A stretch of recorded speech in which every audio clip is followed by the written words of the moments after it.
आज आपको जीवों में जनन के अंतर्गत अभ्यास प्रश्न को कराने जा रहे हैं। इस अभ्यास प्रश्न को तैयार करते समय मैंने विभिन्न पुस्तकों का सहारा लिया है और इसे एक मैटर के रूप में आपको तैयार किए हैं, जो आप सामने देख रहे हैं। हमारे चैनल को आप सब्सक्राइब नहीं किए हैं तो सब्सक्राइब कर दीजिए और चैनल का नाम है ज्ञान आरभी। तो आज के अभ्यास प्रश्न को हम शुरू कर रहे हैं। शुरू करने से पहले हम यही चाहेंगे कि आप अपने विचार कमेंट बॉक्स में ज़रूर लिखिएगा। वीडियो अच्छा लगेगा तो तुरंत लाइक कर दीजिएगा और अपने दोस्तों में शेयर करिएगा। तो आइए हम आपको जीवों में जनन के अंतर्गत अभ्यास प्रश्न को समझाते हैं और बताते हैं, और इसको तैयार मैंने बहुत अच्छे तरीके से किया है। तो आइए देखिए, जीवों में जनन के अंतर्गत अभ्यास प्रश्न का पहला प्रश्न है जो आपके स्क्रीन पर दिख रहा है। पहला प्रश्न है, मैग्नीशियम में गुरु केंद्रक में किस प्रकार का विभाजन होता है? आप जानते हैं कि पैरामीशियम एक कोश की जंतु है और पैरामीशियम एक कोश की जंतु में जो गुरु केंद्रक, यानी कह सकते हैं कि पैरामीशियम के केंद्रक दो प्रकार के होते हैं। एक का नाम है गुरु केंद्रक और दूसरे का नाम है दीर्घ केंद्रक। तो आप जानते हैं कि गुरु केंद्रक का विभाजन होता है और विभाजन किस प्रकार से होता है। तो आपके सामने चार ऑप्शन दिया गया है। पहला ऑप्शन समसूत्री विभाजन, दूसरा ऑप्शन अर्धसूत्री विभाजन, तीसरा ऑप्शन असूत्री विभाजन और चौथा ऑप्शन है इनमें से कोई नहीं। तो आप अपना उत्तर कमेंट बॉक्स में जरूर लिखिएगा। और आपको पता, एक बार फिर बताते हैं कि पैरामीशियम में गुरु केंद्रक में किस प्रकार का विभाजन होता है।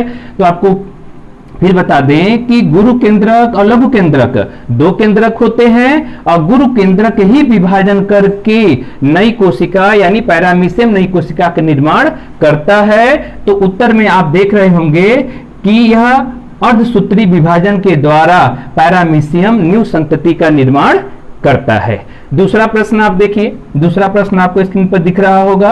दूसरा प्रश्न है, प्लाज्मोडियम में बीखंडी जनन के फलस्वरूप उत्पन्न संततियां क्या कहलाती हैं? आप अपने विचार कमेंट बॉक्स में लिखिएगा जरूर। जो ऑप्शन सही हो रहे हैं तुरंत आप इसको लिख दीजिएगा। प्लाज्मोडियम क्या है? प्लाज्मोडियम एक प्रकार का प्रोटोजोआ है। अब प्लाज्मोडियम में जब जनन प्रक्रिया होती है, यानी कौन सा विखंडी जनन प्रक्रिया होती है, तो उसके फलस्वरूप जो संतान यानी उत्पन्न होते हैं या जो संततियां बनती हैं वो क्या कहलाती है? तो आपको पता है कि उस संततियों को मीरोजोइड्स कहते हैं, यानी पहला ऑप्शन सही है। दूसरा ऑप्शन दिया है स्पोरोजोइड्स। स्पोरोजोइड्स आप जानते हैं कि जब प्लाज्मोडियम में जो सिस्टवाल बनती है और वो सिस्टवाल यानी युग्मक सिस्टवाल जब निर्माण करती है तो जो संतति बनती है उससे क्या कहा जाता है? स्पोरोजोइड्स कहा जाता है। और जब प्लाज्मोडियम सिजोंट प्रोसेस करती है और प्रोसेस करके नई संतति उत्पन्न करती है, उन संततियों को मीरोजोइड्स कहते हैं। तो आपका पहला ऑप्शन सही है। अब चलते हैं तीसरे प्रश्न की तरफ। तीसरा प्रश्न आप देखिए, तीसरा प्रश्न है, अजूबा ब्रायोफिलम में कायिक प्रवर्धन होता है, यानी अजूबा प्लांट का वैज्ञानिक नाम है ब्रायोफिलम। अब ब्रायोफिलम में किस प्रकार का कायिक प्रवर्धन होता है? तो चार ऑप्शन आपको दिखाई दे रहा है। पहला ऑप्शन है तने द्वारा, दूसरा ऑप्शन है जड़ द्वारा, तीसरा ऑप्शन है पत्ती द्वारा और चौथा ऑप्शन है पुष्प द्वारा।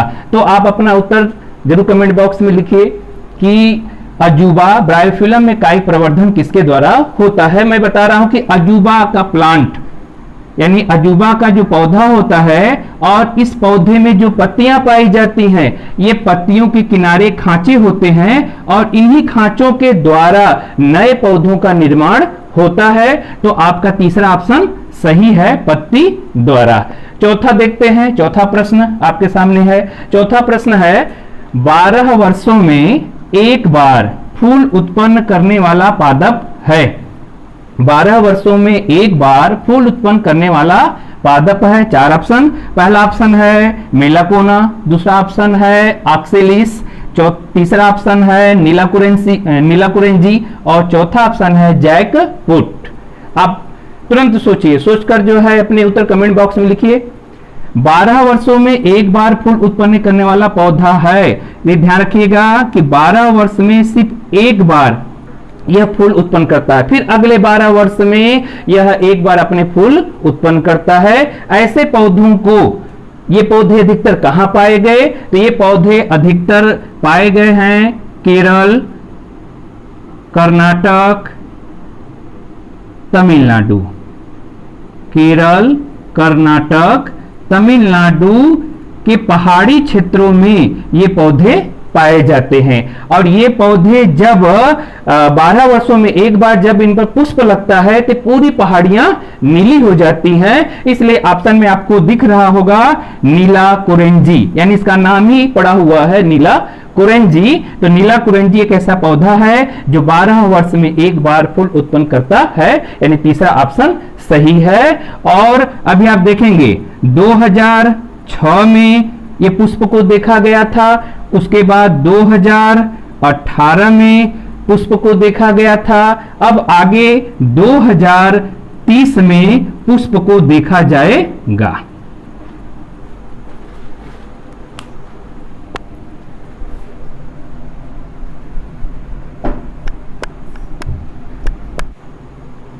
पांचवा प्रश्न आप स्क्रीन पर देख रहे हैं। पांचवा प्रश्न है आपका, निम्न में से एक लिंगी जीव नहीं है।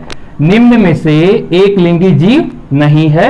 एक लिंगी का तात्पर्य आप जानते ही हैं कि ऐसे जीव जिनमें वे युग्मक पार्ट अलग अलग शरीरों में होते हैं उन्हें हम एक लिंगी जीव कहते हैं। और आप स्क्रीन पर देख रहे हैं 4 ऑप्शन दिया है, पहला जोंक, दूसरा कंगारू, तीसरा सर्प और चौथा कीवी। तो आपके आंसर क्या होंगे कमेंट बॉक्स में लिखिए। आपको पता है कि जोंक द्विलिंगी जंतु है, कंगारू ये आपका एक लिंगी जंतु है, सर्प एक लिंगी जंतु है और कीवी एक लिंगी जंतु है। तो इन चारों ऑप्शन में पहला ऑप्शन सही होता है जोंक। और आप एक बार और प्रश्न को पढ़ते समय आप ध्यान रखिएगा कि उसमें नहीं वर्ड दिया है कि नहीं। अगर ये नहीं वर्ड देता है तो आप तुरंत उसे गोला करिए और गोला करने के बाद अपने ऑप्शन को देखिए और फिर उसके बाद सही और गलत का चिन्ह लगाइए। नहीं तो ऐसे प्रश्न बहुत तेजी से गलत होते हैं। क्यों? क्योंकि प्रश्न दिमाग में ही उठता है कि एक लिंगी जीव है और तुरंत आप देखेंगे अरे इतने ऑप्शन जो है दिखाई दे रहे हैं, किस पर लगाएं, कंफ्यूज हो जाएंगे, तब तक समय आपका व्यतीत हो जाएगा। तो जिस प्रश्न में नहीं वर्ड आता है पहले उसको गोला करिए और गोला करने के बाद तब अपने ऑप्शन को ढूंढिए कि कौन ऑप्शन सही है। अब चलते हैं छठवें प्रश्न की तरफ। छठवां प्रश्न आपको दिख रहा है, निम्न में से आंतरिक निषेचन एवं जरायुजता पाई जाती है।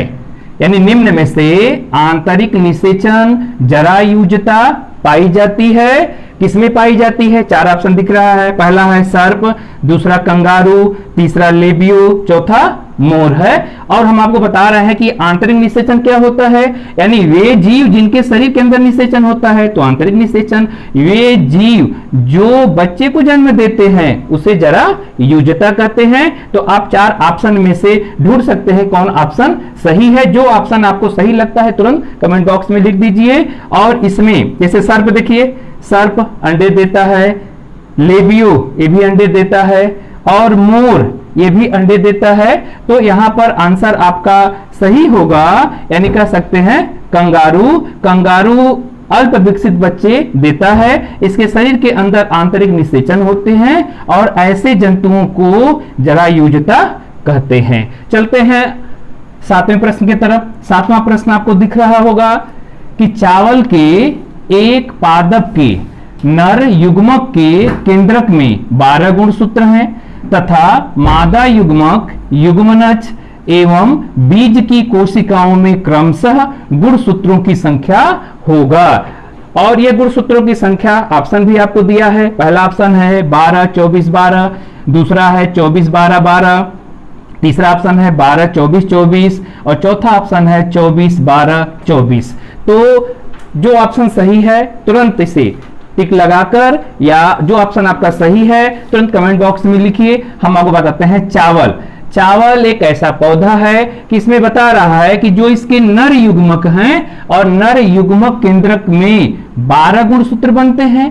यानी यहां पर कह सकते हैं कि चावल यह ऐसा पौधा है कि इसके जो युग्मक हैं, युग्मक में 12 गुणसूत्र हैं। फिर कह रहा है कि अगर इनके मादा युग्मक हैं तो मादा युग्मक में भी 12 गुणसूत्र ही होंगे। तो जब उनके युग्मनज का निर्माण होगा, यानी युग्मक से जब युग्मनज का निर्माण होता है और युग्मक निर्माण के बाद जब बीज की कोशिकाएं बनती हैं तो इन कोशिकाओं में गुणसूत्रों की संख्या कितनी होगी? तो आपको पता है कि 12 गुणसूत्र नर युग्मक और 12 गुणसूत्र मादा युग्मक। तो जब इससे नई संतति बनेगी तो टोटल गुणसूत्रों की संख्या कितनी हो जाएगी? 24। तो ऑप्शन आपका दूसरा सही है, 24, 12, 12। अब चलते हैं 8वें प्रश्न की तरफ। 8वां प्रश्न आप देखेंगे, बंगाल के आतंक किस पौधों या किस पादप को कहा जाता है? अपने उत्तर कमेंट बॉक्स में लिखिए। यानी बंगाल के आतंक किस पौधों को कहा जाता है? 4 ऑप्शन दिखाई दे रहा है। पहला ऑप्शन है जलकुंभी, दूसरा ऑप्शन है ब्रायोफिलम और तीसरा ऑप्शन है मार्केंसिया, चौथा ऑप्शन है विगोनिया। ये 4 ऑप्शन आपको दिख रहा है और इसमें एक ऑप्शन सही है कि जिसे बंगाल का आतंक कहा जाता है। बंगाल का आतंक का तात्पर्य यह है कि वे पौधे एक समय में बंगाल के एरिया में, आप कह सकते हैं वहां के नदियों और सागरों में इतने ज्यादा मात्रा में हो गए थे जिससे वहां यानी उस नदी या सागरों में रहने वाले जीव जंतु को सांस लेने की प्रक्रिया यानी कह सकते हैं बहुत कठिनाई हो रही थी। तो उसमें एक पौधा था जिसका नाम था जलकुंभी और जलकुंभी इतने बहुतायत मात्रा से हो गए थे, इसलिए इसे बंगाल का आतंक कहा गया। तो पहला ऑप्शन सही है।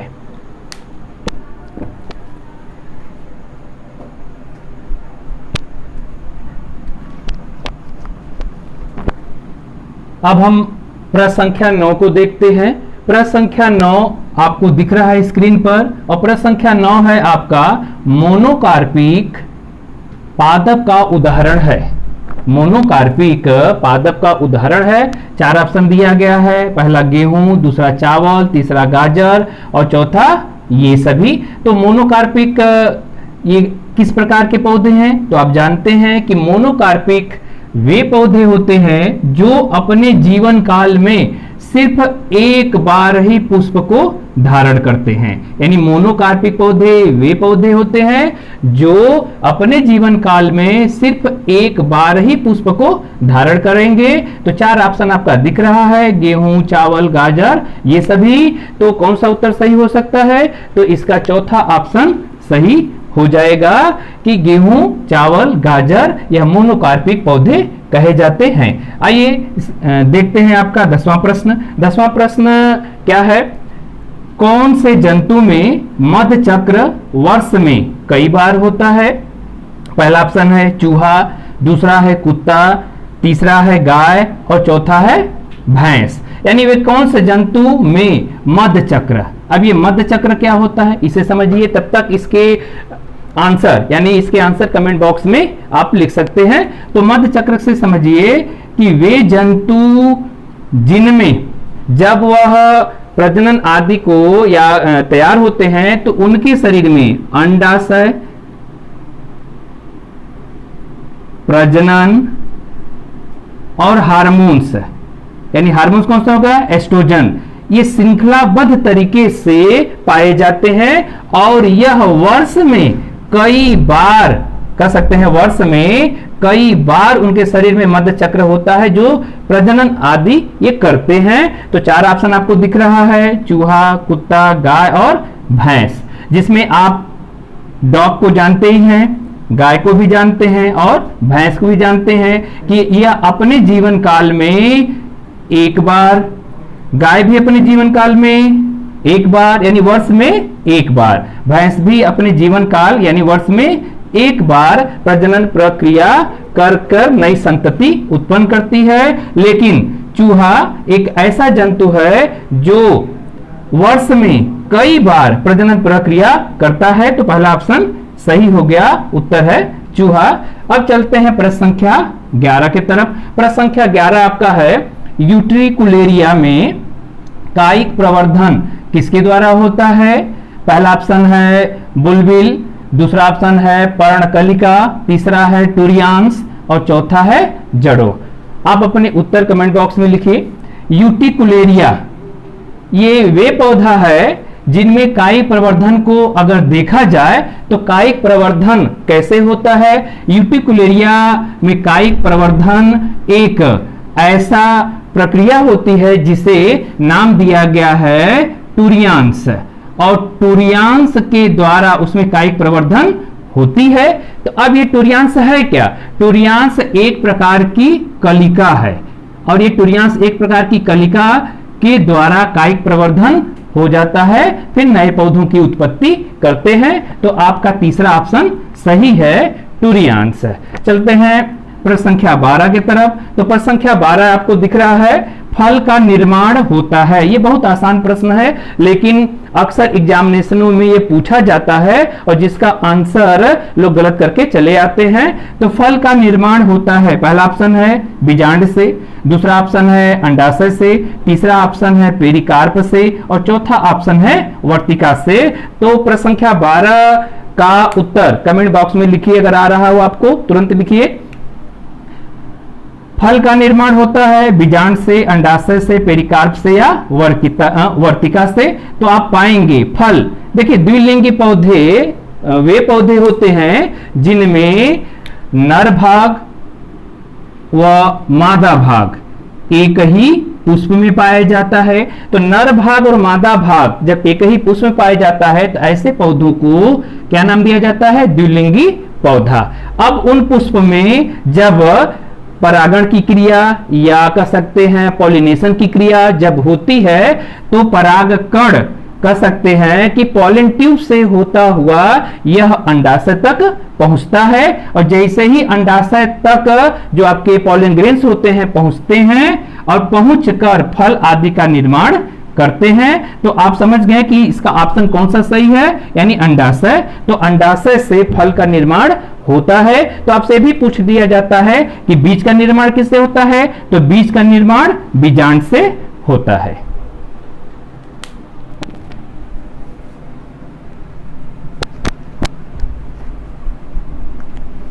अब आप प्रश्न संख्या 13 को देखेंगे। प्रश्न संख्या 13 है, निम्न में से किसमें लंबवत द्विविभाजन होता है? 4 ऑप्शन है।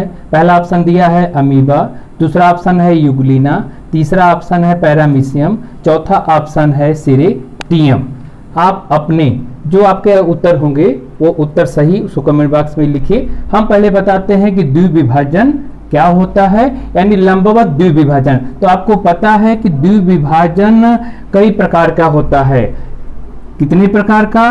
पहला है सरल द्विविभाजन, उसके बाद होता है लंबवत द्विविभाजन, उसके बाद होता है अनुप्रस्थ द्विविभाजन और उसके बाद होता है तिर्यक द्विविभाजन।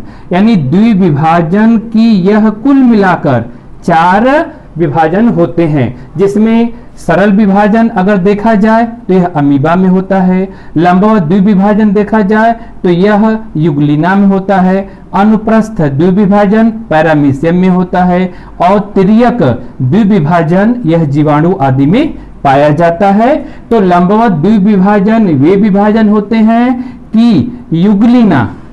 युग्लिना कि जो कशाभिका होते हैं, कशाभिका 2 भागों में पहले विभाजित होती है और 2 भागों में विभाजित होने के बाद उसके केंद्रक का विभाजन होता है और केंद्रक का विभाजन होने के बाद तब शरीर का विभाजन होता है। तो आप चारों ऑप्शन में से जो ऑप्शन सही है आप चूज कर लिए होंगे। आपका दूसरा ऑप्शन सही यहां पर दिख रहा है, यानी युग्लिना ऑप्शन सही है। चलते हैं प्रश्न संख्या 14 के करीब। प्रश्न संख्या 14 है आपका, 2 जीवों के नाम लिखिए जिनमें समयुग्मन होता है।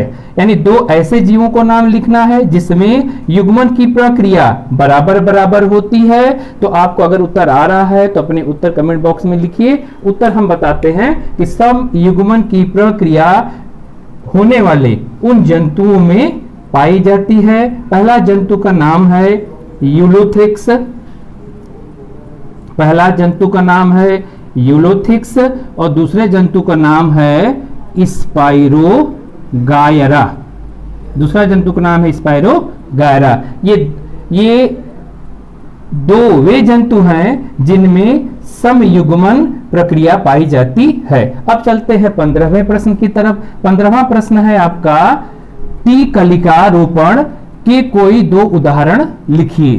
टी कलिका रोपण, अगर आंसर इसका आपको आ रहा है तो आप कमेंट बॉक्स में लिख सकते हैं, अपने उत्तर लिख सकते हैं। देखिए, टी कलिका रोपण का मतलब कि ऐसा कलिका जिनका आकार टी आकार का होता है। तो उनके दो उदाहरण हैं, हम आपको बता रहे हैं कि दो उदाहरण कौन कौन से हैं। पहला है गुलाब और दूसरा है संतरा। यानी टी कलिका रोपण के दो उदाहरण हो गए, यानी पहला गुलाब और दूसरा संतरा। तो आज आपने 15 प्रश्नों की सीरीज को देखा और 15 प्रश्नों की सीरीज में आप कितने सही किए हैं, आप अपने जितने सही मार्क्स हैं आप कमेंट बॉक्स में लिखिएगा। बाकी की सीरीज आगे हम बनाएंगे। तो आज इतना ही, आप सभी को धन्यवाद।